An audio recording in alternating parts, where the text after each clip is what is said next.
Bueno, estamos en línea con Guillermo Moreno, me parece, Carlitos. Guillermo Moreno, ¿cómo le va? ¿Qué tal? ¿Cómo están? Gracias por el llamado. No, gracias a usted por atendernos. Bueno, lo llamamos para consultarle un poco sobre la situación de la actualidad de Argentina y cómo viene viendo las medidas que ha tomado últimamente el gobierno de Alberto Fernández, el tema de las jubilaciones, que nos comente un poco.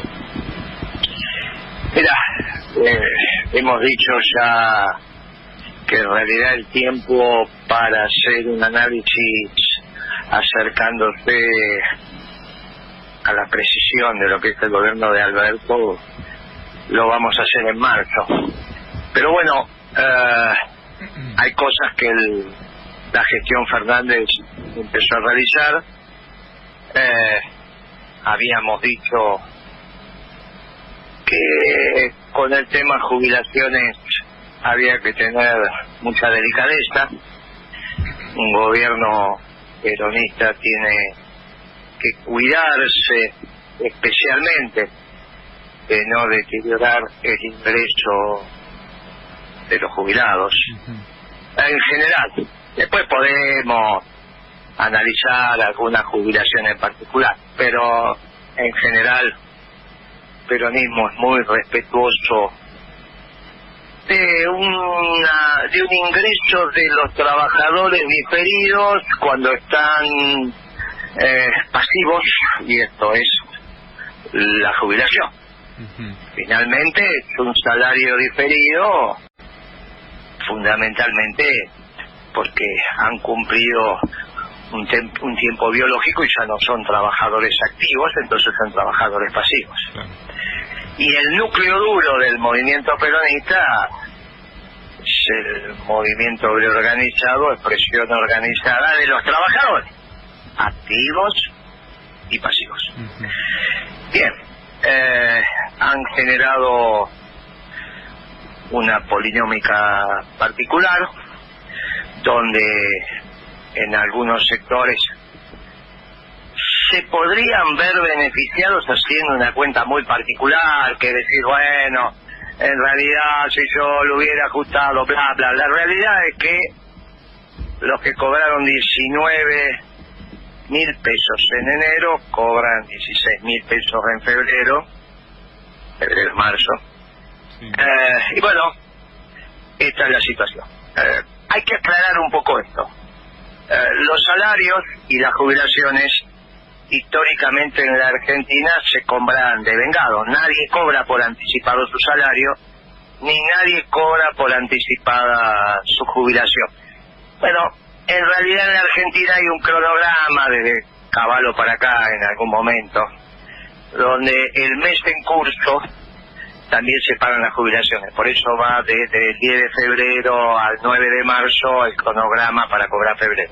En fin, se están cobrando las jubilaciones de febrero, algunos las cobran durante febrero, otros las cobrarán en marzo, pero la realidad es que comparado contra lo que cobraste en enero, aquel que cobra la mínima cobra cerca de 3.000 pesos menos, sea con bono, no sea, la que cuenta en el bolsillo va a ser menos. Así que bueno, hay que revisar esto, es una señal, hay que revisarlo y veremos cómo sigue. Porque acá también tenemos un tema que por ahí se pasa un poco por alto, que es el del precio de los alimentos. Ahora el INDEC dio la cifra que es un poco inferior al 5%, pero en donde hay un incremento de estos precios que están claramente dolarizados, usted me corregirá en todo caso, en donde continúa la misma línea de aumento de precios que había durante el gobierno de Macri, beneficiando a un sector de la economía concentrado en La Pampa. No sé qué me puede decir usted de tanto de la medición del INDEC como de esta continuidad. No, la medición del INDEC es correcta, porque no solo mide alimentos. Si vos tenés las tarifas congeladas, tenés en el caso de los remedios, que el acuerdo que hizo el ministro de Salud pegó más fuerte en la última semana de diciembre y eso expresó una baja, pero después obviamente las 4 semanas de enero se mantuvo, bajan los medicamentos porque en las primeras semanas de diciembre habían subido, entonces como vos medís promedio contra promedio, vos en diciembre tuviste 2 o 3 semanas durante los remedios subieron y una semana donde bajó, con lo cual el promedio de diciembre es más alto que el promedio de enero. Y entonces ahí tenés la baja, tenés el tema de los encargados de edificio, que bueno, vos tuviste una erogación porque le dieron un bono a los encargados que no en diciembre que no la tuviste en enero. Bueno, situaciones circunstanciales que hacen que lo que vos percibís en tu bolsillo, que tiene que ver más con el precio de los alimentos, bueno, no sea con lo que... Pero eso, que no lo refleje el INDEC exactamente lo que a vos te pasa, es de toda la vida. Pasó en el gobierno anterior justicialista, pasó durante el Macri y pasa ahora. Lo que pasa es que en el anterior gobierno justicialista se armó toda una historieta que el INDEC mentía. Entonces se decía, no, mire, el INDEC miente porque mire lo que pasa con las inflaciones medidas a nivel provincial. Entonces te sacaban San Luis, te sacaban Córdoba, y querían con eso demostrar que el INDEC mentía. Uno de los primeros que hizo esto fue el actual gobernador de la provincia de Buenos Aires, Axel Kicillof. Cuando no pertenecía al gobierno, allá por el 2007, fue uno de los que empezó a batir el parche con el INDEC, la medición provincial de la inflación, y tomaba el índice 7 provincias. Después, a partir del 2010, 2011, sobre todo que entró en el gobierno, pidió disculpas. Bueno, a mí me los pidió, objetivamente, se las pidió al gobierno, ¿no? Dijo, mira, la verdad que nos equivocamos. Pero bueno, ¿se había equivocado Kicillof en aquel momento del 2007? Sí. Porque ahora, casualmente, también las provincias dan distintas a la medición nacional. Córdoba, Neuquén, Mendoza. ¿Y por qué? ¿Y por qué estas ponderaciones en las canastas que se miden? Conclusión. El INDEC no mentía antes, en el anterior gobierno justicialista, no mintió durante el gobierno de Macri y no miente ahora. Lo que sí es cierto, que no refleja con precisión lo que a vos te pasa en el bolsillo, pero esa no es la actitud del INDEC de intentar expresar lo que a vos te está pasando en el bolsillo. Es una media de la sociedad. Entonces la inflación está bien, 2.3, 2.4 en la ciudad de Buenos Aires, y los alimentos, como bien vos decís, casi dieron el doble o más que... Bien, obviamente para un jubilado que su canasta es alimentos y medicamentos, la cosa se le pone complicada. Moreno, buenas tardes. Enrique Vox lo saluda. ¿Cómo le va? ¿Qué tal? ¿Cómo está? Bien. Aprovechando que estamos hablando del aumento de precios, etcétera, usted que tiene mucha experiencia en el manejo del tema de los precios, ¿cómo se enfrenta a los especuladores que le hacen pito catalán al gobierno, se cagan en la gente y cuando el gobierno es sincero dice vamos a dar tanto, ya aumentan todo porque con esa plata se quieren quedar solamente ellos? Sí, yo en eso soy muy prudente, porque hay que ponerle nombre y apellido. Por supuesto. Por eso yo soy muy prudente. Por eso a mí Perón me enseñó que el antipueblo se expresaba en mis familias, que es la oligarquía. Cuando vos me hablas de los especuladores, no sé de quién me estás hablando. Si vos le pones nombre y apellido, te puedo acompañar en la respuesta, pero sin nombre y apellido me resulta difícil. No termino de entender a quién te referís. No, está claro que digo, los alimentos en la Argentina están caros desde el gobierno de Macri para acá, porque durante 2 años de los 4 años de Macri se expresó, hasta que llegó el fondo, un experimento oligárquico que duplicó el precio de la comida. Después hubo una segunda etapa de Macri del fondo para acá, que fue neoliberal, y de las PASO para acá fue un mamarracho. Podemos después empezar a caracterizar en marzo cuál es la característica de la gestión Fernández. Por eso tenemos que esperar en marzo. Para marzo ya, segunda quincena de marzo, van a estar definiendo, bueno, no solo qué va a acontecer con las jubilaciones, las recaudaciones impositivas, qué va a pasar con el sector fiscal, dónde se está poniendo la carga, qué va la carga del pago de la deuda, dónde está poniéndose, dónde se ubica el nivel de déficit del sector externo, a pesar de que tenés superávit comercial. Está claro que si mantenés un cepo como el que estás manteniendo, que no, la gente no puede acceder más que a $100 en efectivo, 200 a través de la cuenta bancaria, y le pones una tasa de 30 puntos para si quiere viajar, está claro que el sector externo no está en equilibrio, si no, no tendrías esos instrumentos. Nosotros mantuvimos durante 7, 8 años el sector externo en equilibrio, y más también no hacíamos nada de eso. ¿Está bien? O sea que esas propias políticas te definen que el sector externo no está en equilibrio. Bien, esto lo vamos a estar sabiendo con precisión para marzo. Bien, es una posición prudente. Claro, no, es prudente dejarlo caminar, digamos. Claro. Que transite y que vaya tomando sus decisiones. Obviamente uno tiene toda la autoridad para decir, mire, con los jubilados no. Con los jubilados me parece, niños y jubilados en un gobierno peronista son los únicos privilegiados, ¿está bien? ¿Le parece prudente recordarle al gobierno que estos jubilados de esta época son los que cuando eran escolares el Estado le robaba los caramelos? Porque yo le recuerdo a la gente, a mí el Estado me robaba los caramelos cuando me hacía la cabeza diciéndome que el ahorro era la base de la fortuna, y en vez de comprarme los caramelos compraba las estampillas de la Caja Nacional de Ahorro Postal. Y me recuerdo en el recreo, en mi pupitre, en vez de estar jugando en el patio, pegando las estampillas, y después nos cagaron a todos con eso, ¿no? Y después nos cagaban a trompadas en las comisarías, y después nos perseguían políticamente, unos la podemos contar, nos tuvimos que ir del país, etcétera, etcétera. Y llegado este momento en que tenemos que empezar a recibir del Estado, de nuevo estamos en presencia de especulaciones con nosotros, precisamente. Yo te digo, la conducta de que el ahorro es la base de la fortuna, podés cambiar la consigna, pero que vos hagas una conducta austera, parece que es razonable. Yo también pegué las estampillas, me parece que lo hacías en la caja de ahorro postal, que era el correo. El correo, claro, sí, mano del Estado. Sí, pero se quedaron con esa plata, se quedaron con la plata de todos los pibes. Pero esa es otra discusión. Esa es otra discusión. Estamos hablando si vos educarías a tus nietos o a tus hijos bajo el concepto. Y yo te digo, sí, no está mal eso. Claro, ¿está bien? No es lo que discuto. Es como cuando vos le decías a los pibes, cabeza sana, cuerpo sano. Claro. Cuerpo sano, cabeza sana. Bueno, está bien que hagan deporte, está bien que estudien. O sea, hay un montón de conductas que nosotros tuvimos cuando éramos chicos que me parece que es interesante. Por ejemplo, a vos no te enseñaban que había que pegarle entre 10 o 11 a un pibe en el piso. Te enseñaban que en el piso no se pegaba. Claro.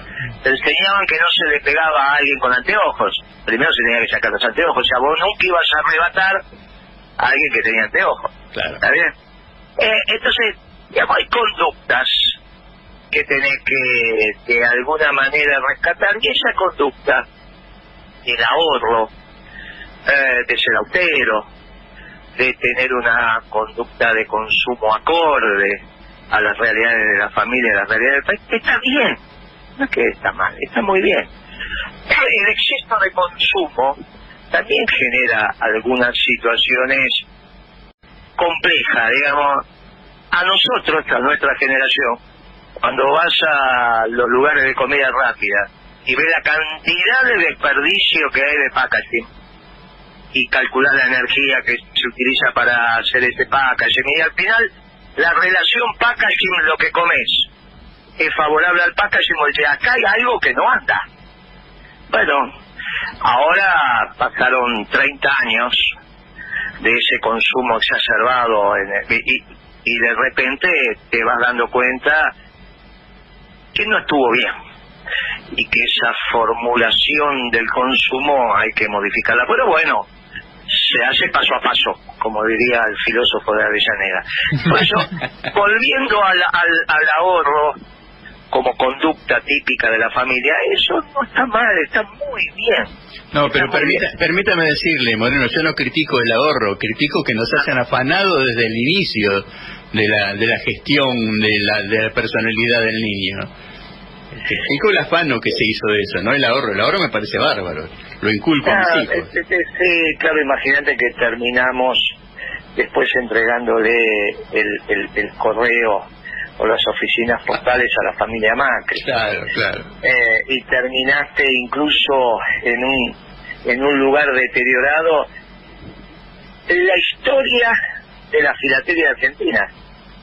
Yo la recuperé cuando le sacamos el correo a Macri. Lo primero que hicimos fue volver a inaugurar porque en realidad la historia de las famosas estampillas argentinas la tenía correo, estaban ahí tiradas por ahí. Pero bueno, son las cosas que nos han pasado a los argentinos como pueblo, desde aquel bombardeo de Plaza de Mayo hasta aquí. Caramba. Por eso hay una conducta peronista, no es que no hay una conducta peronista, y por eso se puede tipificar a un gobierno como peronista o no.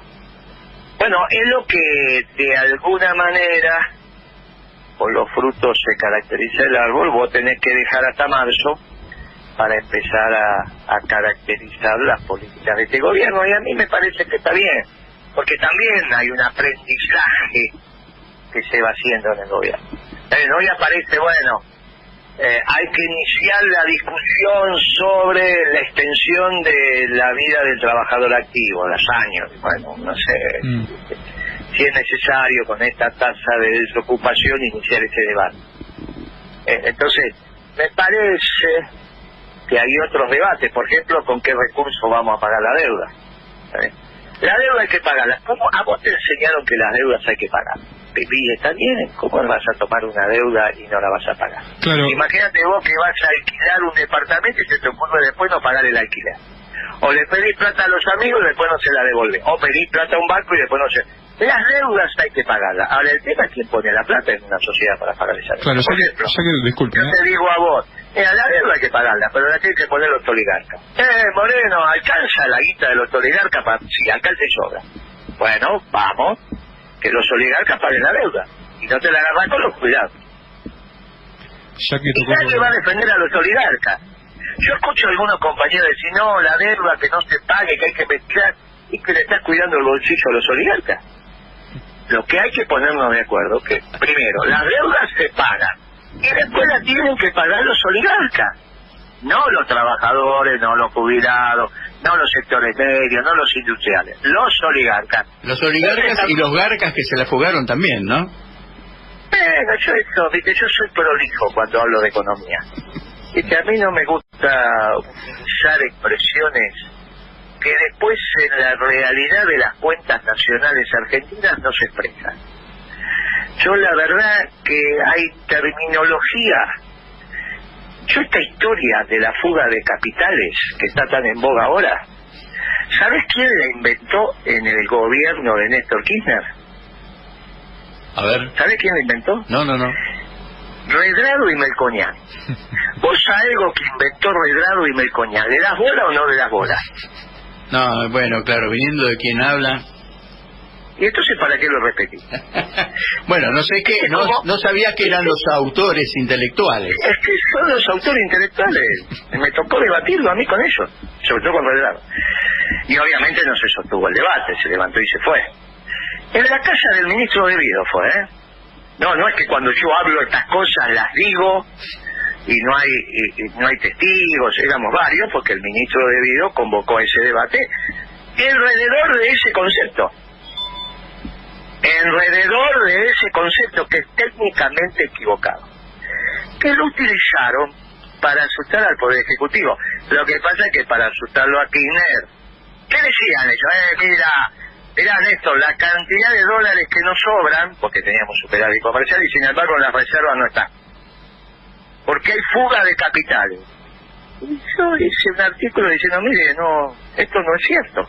Esto es así, funciona así. Fuimos un debate y Redrado se terminó levantando diciéndose. ¿En la casa de quién? Del ministro de... Entonces, yo soy serio hablando de economía, intento al menos ser serio cuando hablo de economía, y no repito cosas porque quedan divertidas. Nunca escuché a ningún alemán, norteamericano, ruso, chino, por ejemplo, decir que están fugando capitales porque van a invertir en la represa de Santa Cruz. ¿Está bien? Entonces, hay que ser serio en estas cosas. Bueno, ¿y cómo le decimos a la guita que se está hablando que está en Suiza, por ejemplo? Bueno, cuando nosotros llegamos al gobierno, había alrededor de 200 y pico de miles de millones de dólares afuera. La embajada norteamericana me informó oficiosamente, porque yo se lo pregunté, cuánto había en el mercado local, o sea, físico acá. Me informó 50.000 millones de dólares oficiosamente, pero me lo dijo. ¿Está bien? Hoy eso sigue siendo, en el mercado local debe haber un poco más. Nosotros calculamos que hay alrededor de 70.000 millones. En el mercado local, te estoy diciendo, lo que está en caja de seguridad y todo eso. ¿Esa plata vos la consideras que está afuera o está dentro? Bien, esa respuesta tuya es muy difícil. Está afuera. Porque está afuera, está adentro, sí. Mira, afuera no está adentro. Sí. Lo que pasa es que no sabes que el afuera y el adentro con respecto a qué. Entonces hay que empezar a definir el afuera, el adentro, el blanco. Bueno, por eso hay que ser serio. Nosotros, desde el 2003 hasta el 2011, no tuvimos ningún problema. Porque generamos el crecimiento de la Argentina más importante de las últimas décadas, crecíamos a tasa china, y no teníamos ningún problema con los dólares. ¿Vos te acordás que una vez Clarín lo acusó a Kirchner de que había comprado 2 millones de dólares? ¿Te acordás? Sí. Que lo llamó Víctor Hugo y le recriminó, y Kirchner decía, mire, está declarada esta plata, ¿cuál es el problema? La puedo tener en pesos, la puedo tener en dólares, ¿cuál es el problema? Muy bien. ¿Cuándo se te hace el problema? Cuando tenés efecto de dólares, o sea que no generás los dólares. Pero entonces el problema es que no generás los dólares. Y entonces tenés que resolver ese tema. Por eso, para hablar de economía, muy interesante. Pero hay que ser, no es que hay que saber, hay que ser serios. Hay que ser serios. Y en lo posible un gobierno peronista reporta un solo interés, que es el de su pueblo y su patria. Y entonces ahí el economista que reporta solamente ese interés, si es serio, bueno, tiene coherencia a lo que va hablando. Y si no, se arman unos líos bárbaros, que es lo que a veces pasa.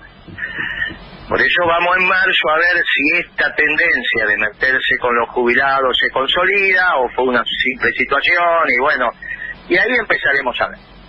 En algún momento va a haber que honrar los compromisos, esperemos que no se les ocurra entrar en default. Está bien, si se les ocurre entrar en default, bueno, será una situación. Si no, es muy fácil, hay que parar y hay que sacarle la plata a los oligarcas. Bien. Y mira qué fácil, se termina la historia. Los que se la llevaron durante 100 y pico de años les toca ahora hacer un pong y pong. Pero son 1000 familias, no el resto de las familias argentinas. Ahora, si no te querés pelear con 1000 familias, porque esto, porque aquello, porque resulta que las condiciones objetivas, subjetivas, y que esto, y que el campo, y que los tractores, que qué sé yo. Bueno, yo le digo, miren, muchachos, para decir que las cosas no se pueden hacer, ya estuvo la alianza acá. ¿Está bien? Sí. Claro, viste que la alianza era no sé cuánto, decir, todo no se puede. Viste como son los progresistas, esto es lo que nos diferencia abismalmente de los peronistas. Los peronistas bajamos la cabeza y vamos. Ahora, resulta que los progresistas son, viste, hablan tan difícil, no se les entiende, nunca toman decisiones y al final te terminan diciendo no se puede. Mucho marketing y poco política. Bueno, viste, los progresistas y los radicales, pura sanata. Habla Luis Icarelli, Guillermo, ¿cómo te va? ¿Qué opinas de los presos políticos? A ver la opinión tuya. No, si eran presos políticos antes, son presos políticos ahora, ¿no? Eso no, está clarito y contundente. Listo, ¿no? Si Milagro Sala fue presa política, a las pocas semanas empezó el gobierno de Macri, y ahora sigue siendo tanto presa, después me vení con toda una perorata, que no, que esto, que aquello. Mira, los peronistas somos claritos, simples, ¿viste? Después de desayunar un desayuno extraño, tipo como te dan los brasileños, pero a la larga te tomas un café con leche, con un pan y manteca, te tomas un mate cocido, viste, a la larga terminás desayunando fácil. Viste, te dan eso, los brasileños te dan esos desayunos tremendos, lo tomás 2 días, al tercer día decís, dame un mate cocido, ya te tomás, bueno. Los peronistas somos así, viste, hablamos claro, sencillo, viste, si era preso político antes, preso político ahora, no vengas con historias de antes, que durante, que me parece, que en realidad, que, mira, muchachos, hay que hacer lo que hay que hacer, ¿está bien? Lo mejor sería, mira, no puedo hacer nada, bueno, listo, otra vez no podés hacer nada, listo. Sí, yo pero pienso, no empezar a cambiar la definición. claro, que yo pienso que para qué que había necesidad de hablar algo, callate la boca y listo, ¿no? En silencio. Bueno, no sé, ya cada uno, sí, bueno, cada uno sabe, vos me preguntás por lo yo que vivo el precio político, Gurú el precio político, Milagro Sala el precio político, y así sucesivamente. Completamente de acuerdo, ¿eh? Bueno, así estamos. Moreno, recién mencionó al pasar, ¿usted ve la probabilidad de que haya un default? No, yo dije, esperemos que no. Esperemos, están las discusiones, esperemos que no. Yo creo que las deudas hay que pagarlas. La diferencia mía es que quién pone la plata, y lo digo con precisión. Sí. Con tanta precisión lo digo que quién digo que tiene que pagar la deuda, a ver si lo digo con precisión. ¿Quién la tiene que pagar? Y la solidaridad, ¿quién más? ¿Viste? ¿Viste que hablo con precisión? ¿Viste que hablo con precisión? Moreno, no empiezo a dar vueltas, que acá, que allá. Incluso hoy tiene un artículo que los solidares están en condiciones de poner 7.000 millones de dólares, esto es en la pampa húmeda, el excedente, la mitad del excedente bruto de explotación. 50% bruto, sí. Yo escribo, lo que digo lo escribo, lo firmo, lo explico técnicamente. El excedente bruto de explotación de la pampa húmeda son 14.000 millones de dólares. Y vamos a solicitar humildemente la mitad de ese excedente para pagar la deuda. Y con eso no entras en default, no tenés ningún problema y te olvidás del tema. Moreno, no es que tenga entusiasmo en entrar en default, pero yo lo escuché a Stiglitz en el Hotel Sheraton en el 2002, inicio del 2002, diciendo que cuál era el problema de entrar en default, ¿no? Y daba algunas explicaciones que yo, por no ser economista, no las guardo con la calidad de los economistas, por supuesto.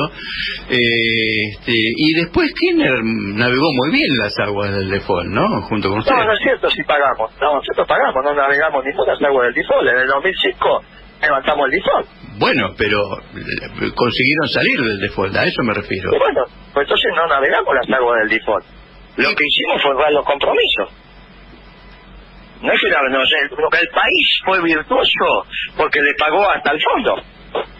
No, nosotros no. Bueno, pero quiero decir, se sale, del default se sale, a eso me refiero. Por ahí la expresión no fue... vos lo que querés decir que podés entrar y podés salir. Claro.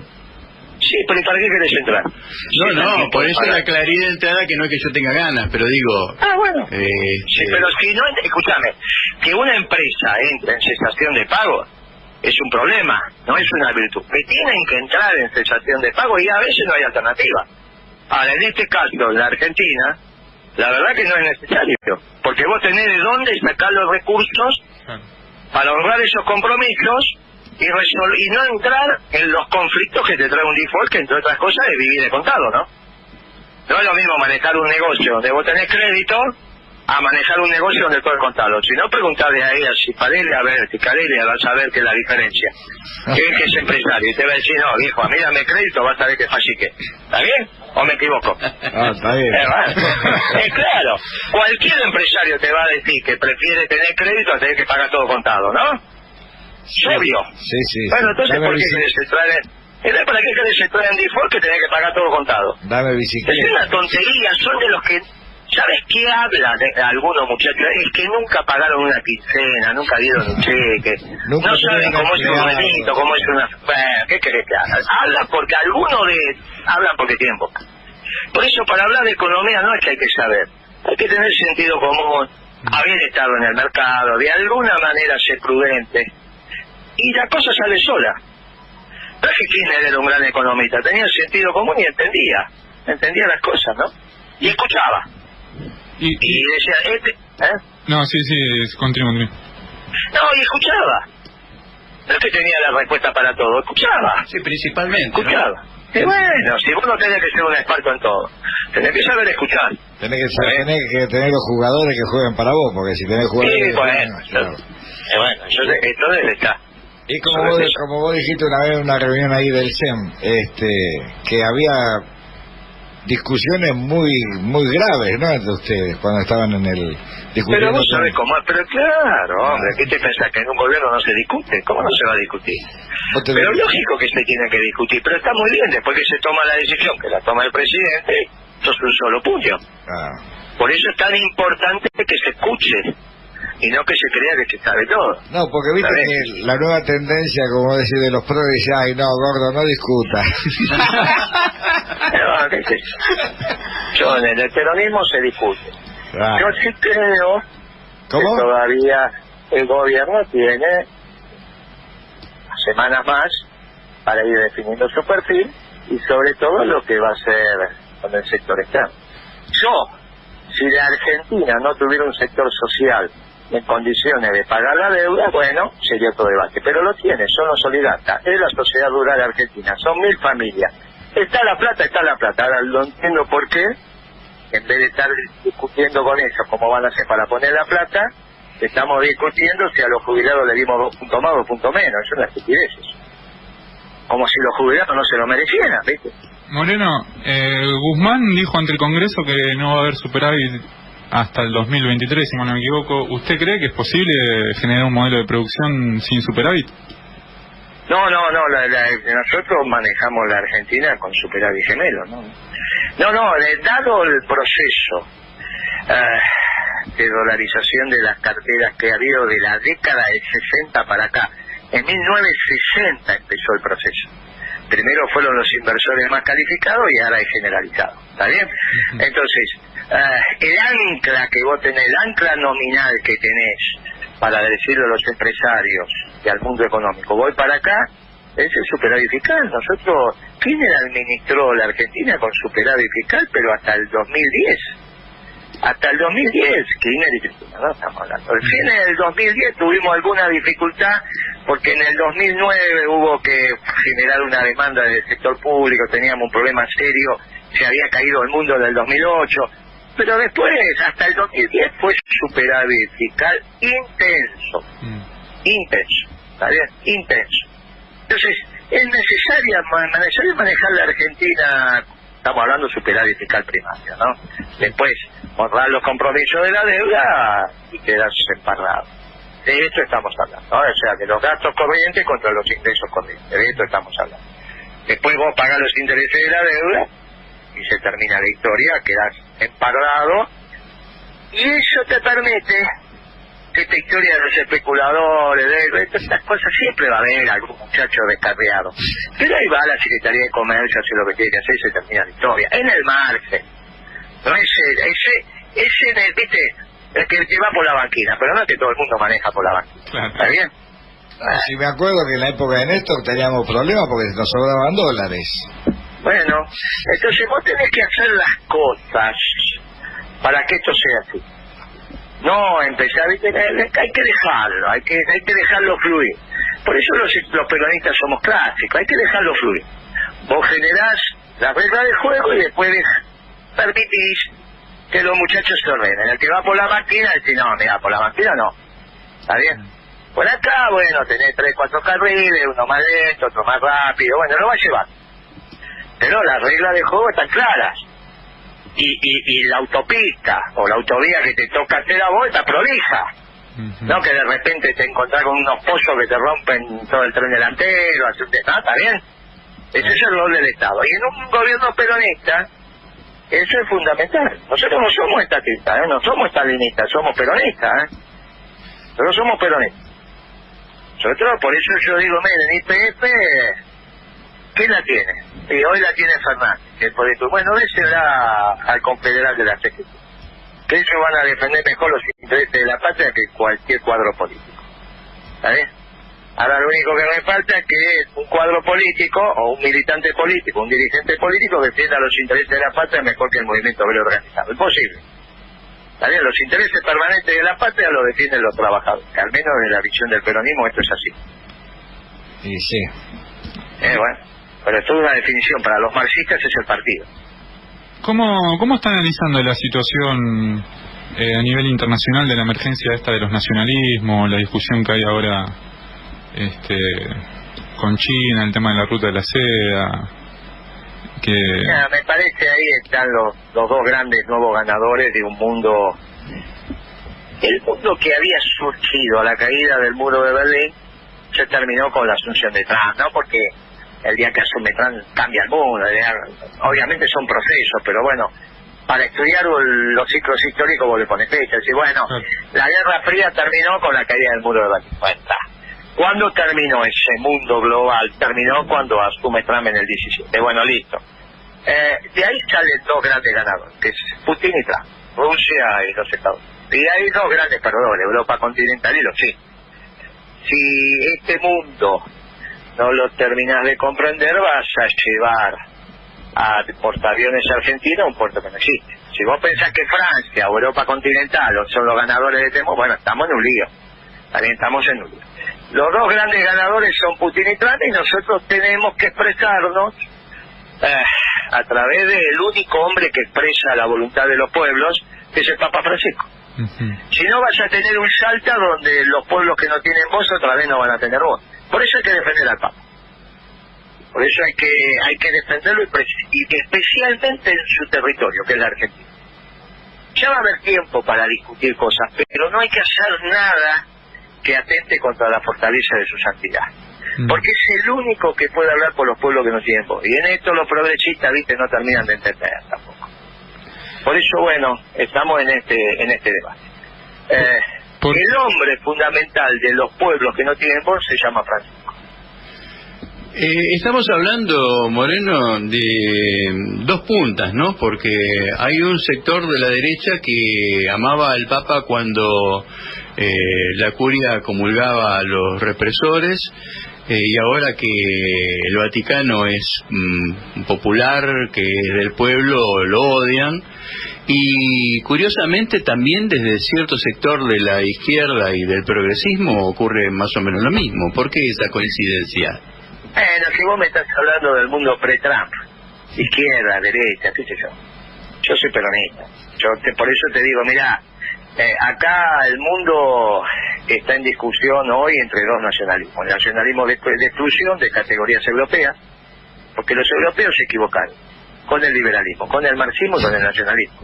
No es que hay que aprender de los europeos. Por eso cuando alguien dice tengo una cabeza europea, digo, uy, es un problema. Está bien, porque la verdad que los europeos, sobre todo en los últimos 200 años, es muy complicado, muy complicado. Te vuelvo a decir, se equivocaron con el liberalismo, se equivocaron con el marxismo y se equivocaron con el nacionalismo. Y nosotros somos nacionalismo de inclusión, como una revolución de amor y paz. Le enseñamos a los pueblos que hay que amar al pueblo vecino, que hay que hacer puentes, como dice el Papa Francisco. Como dijo Eva, una doctrina de amor y paz para todos los pueblos del mundo. Desde el nacionalismo tenemos la celeste y blanca dibujada en la piel, pero abrazamos a todos los pueblos hermanos. Con lo y conseguirá a nuestro pueblo a amar al pueblo vecino, no a odiar. ¿Lo convencerá Francisco a Trump de que se humanice? Bueno, por ahora Trump hace una bien y una mala. Se levanta muros y por otro lado administra el comercio exterior como lo hicimos los peronistas. ¿Está bien? Así es. O sea que es medio peronista por ahora. Vamos a ver si se junta más con el Papa. Hay que rezar para que se junte más con el Papa. Me parece que hace... Pero para eso hay que fortalecer al Papa. Claro. Hay que fortalecer. Todos los días vos tenés que empezar y cerrar tu programa diciendo fortalezcan al Papa y recen por el Papa. Aunque no sepan rezar. ¿Está bien? Hay que fortalecer al Papa. Fortalecer. Yo siempre tengo, ahora sí hablo yo de nuevo, Luis. La idea de Trump para mí siempre fue un buen presidente para Estados Unidos, y después la idea de Estados Unidos, que después de la Segunda Guerra Mundial, todas las guerras que empezó las perdió, ¿no? Y inclusive esta guerra comercial también la está perdiendo. Y fue un presidente que salió de todos los conflictos, salió en paz, aunque hace alarde que voy a bombardear allá, te hago el muro con los mexicanos, viste que es un vendehumo.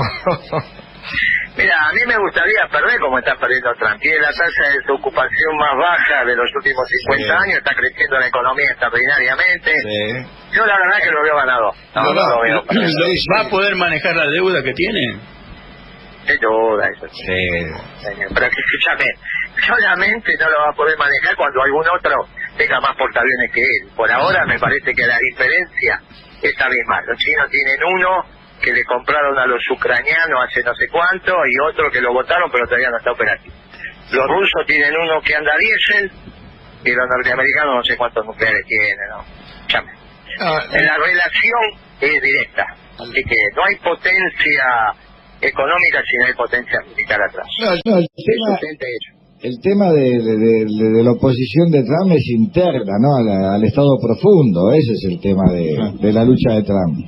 No, ¿no? Mirá, la realidad es que lo podemos hablar para final. Yo creo que va a ganar las elecciones. Sí, ojalá. Por eso, a ver, sí que yo no lo veo perdedor. Y el mundo que se está construyendo es una oportunidad para la Argentina. El mundo de la globalización era un mundo que a la Argentina le venía muy, muy mal. Este mundo te da alguna oportunidad si la sabes manejar. Ahora, siempre que la sepas manejar con una cabeza que entienda lo que está pasando en el mundo. Esto es con una cabeza peronista. Sí.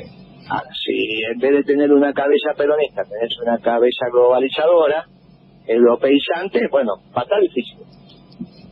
Pero bueno, hay tiempo, todavía tenemos tiempo para seguir hablando. Faltan semanas para marzo. Hay que ver, volveremos a hablar, fin de marzo, abril, volvemos a hablar y ahí las cartas ya van a estar más claras. Bueno, lo que hizo Trump, que vos recién dijiste, bueno, de que dio pleno empleo al pueblo americano, es el plan que vos tenías, ¿no? Es decir, me parece que... al pueblo norteamericano, uno de los pueblos de norteamericano, sí. Aparentemente son tres, porque ahora los mexicanos también dicen que son...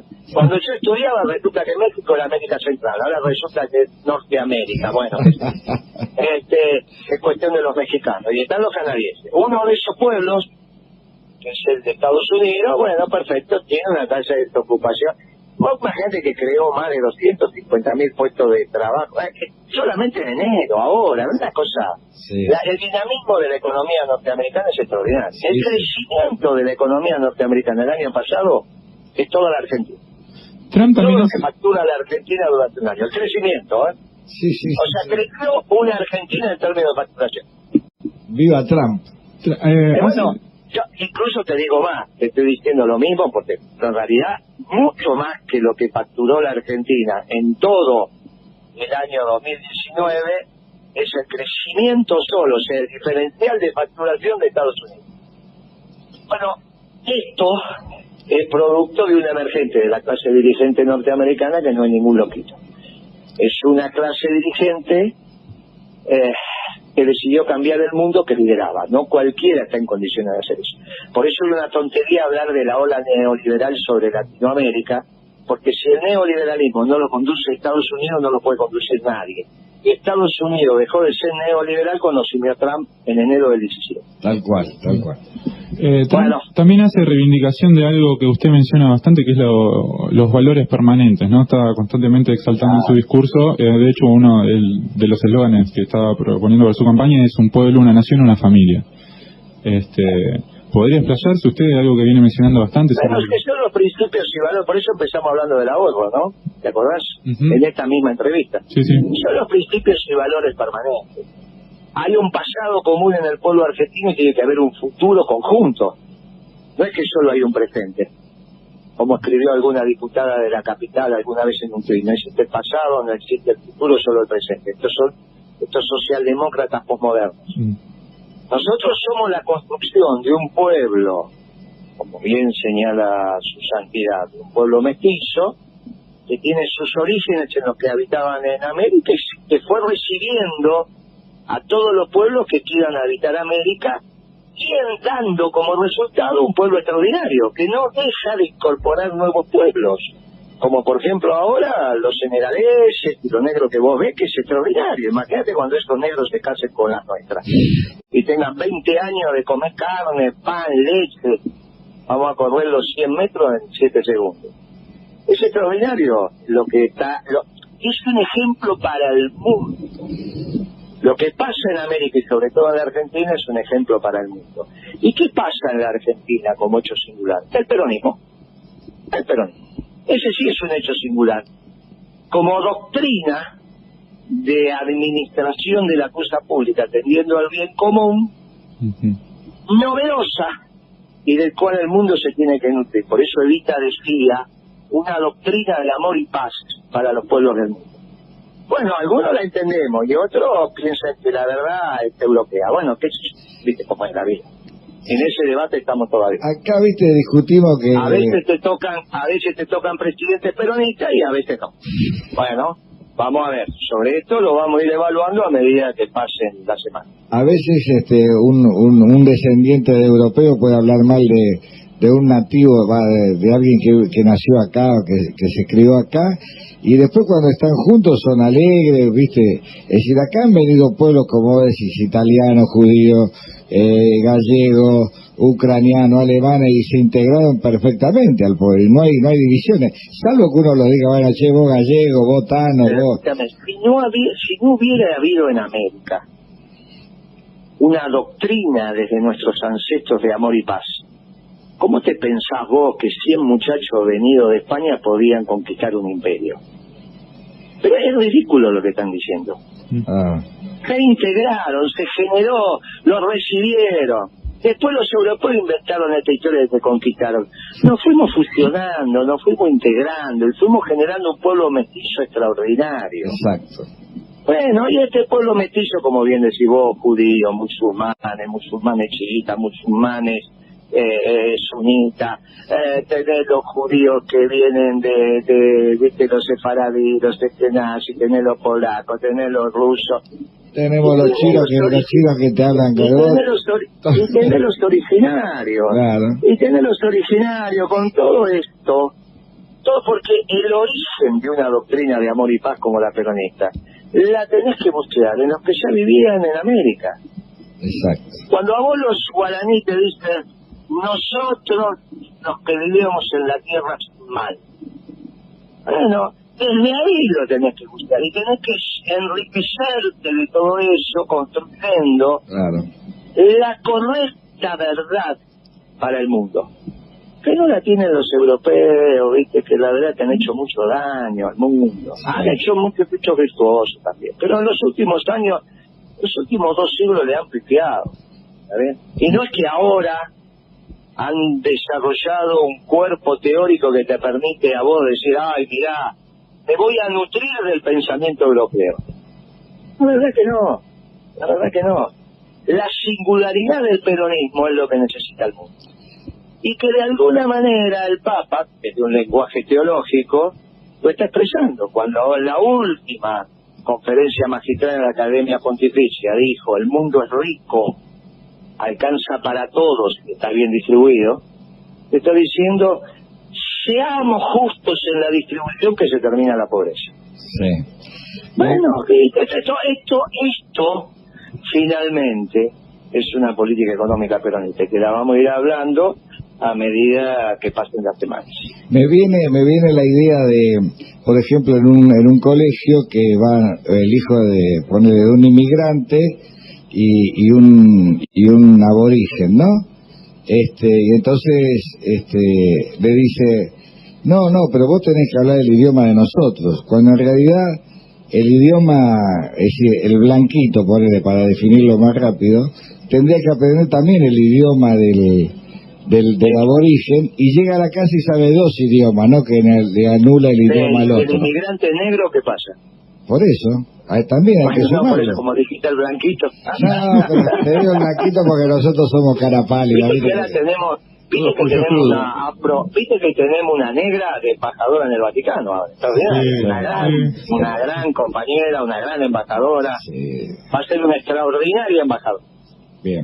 Bueno, y es negra, vos es negra y es encantadora, una negra de las nuestras, pero bravísima. Si yo no la quiero mucho. No tengo problema de racismo con nadie.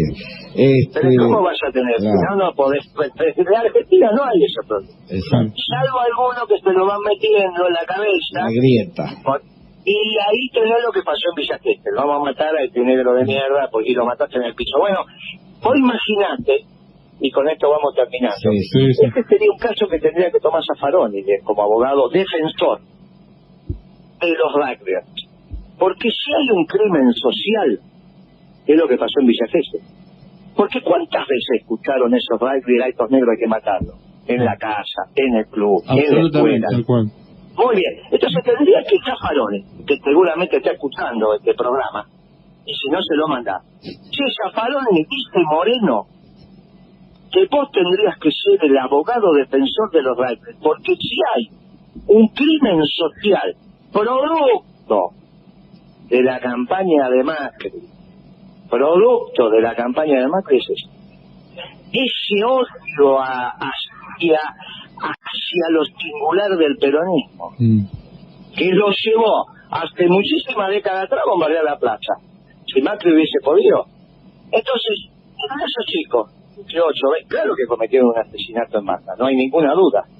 Pero el mejor abogado de los rugby, y se lo digo a los padres también de los rugby, contraten a Zaffaroni. Esos que se pasaron años diciendo, no, mirá, te pasa con esto, hay que matarlos a todos. Ahora lo tendrían que contratar a Zaffaroni, porque es el que más se entiende que eso fue producto de una situación social que el anterior gobierno puso en valor, cuando decía, estos negros hay que matar.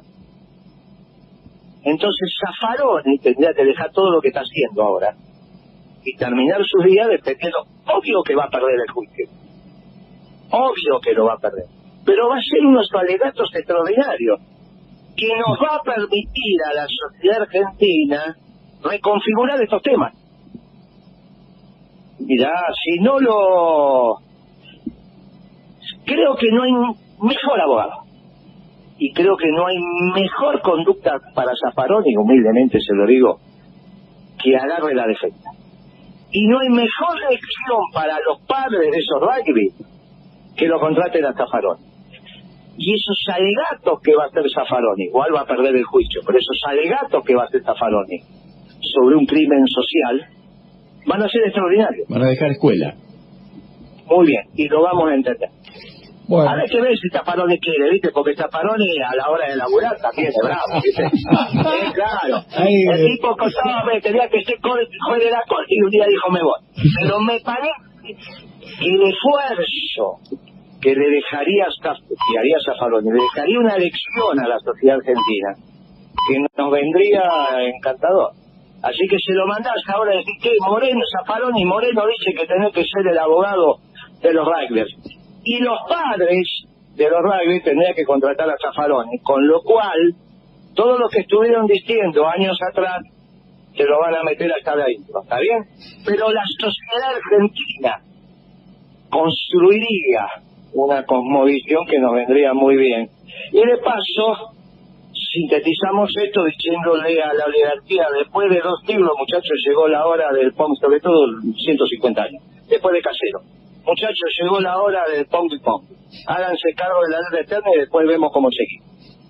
Gracias, muchachos. Gracias por llamarnos. Mirá vos, Zaffaroni haciendo el alegato de los rugby y la oligarquía argentina pagando la deuda eterna. Yo otra Argentina mejor que esa. Te mando un abrazo. Un abrazo, gracias por tu tiempo. Bueno, nos vamos. Volvemos el jueves. El celular del programa 11 51 47 54 72. Muchas Moreno gracias, realmente es un gran líder y habla muy bien. Puede tener su diferencia, pero cuando habla es clarito, contundente, certero, no boludea, nada.